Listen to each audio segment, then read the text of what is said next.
I said, Alex, give me the phone number to your foster parents. I said, I want to call them and have you over for our house for dinner. And I remember he said, do I get to meet the family you write about in your book? I was Oh, like, yeah. I was like, I yeah. don't have a fake family. Right.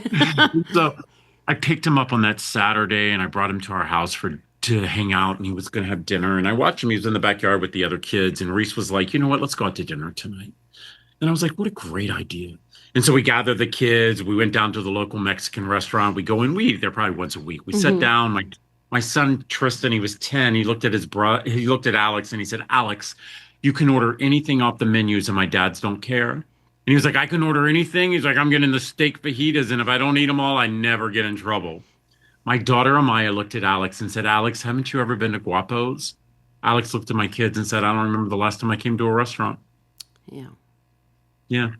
And let me tell you something, as a dad, I realized I'd done my job because I Yeah. saw the empathy flow out of my children's eyes. Hmm. We ate, went to Dave and Buster's, dropped Alex off at his foster parents' house. I get in the car and the car's quiet.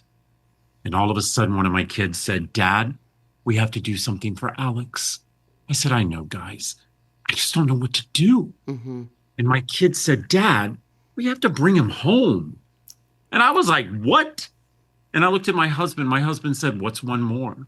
My husband and I were the very first couple in the state of Maryland to petition the courts to have a child from foster care come and live with us without a stipend. The judge said to me, Mr. Scheer, why would you do this? I say to the judge, as I say to every one of your listeners, every child deserves a foundation. Every child deserves to know there's someone they're rooting them on. Every child deserves to know what it feels like to be Yes. loved unconditionally.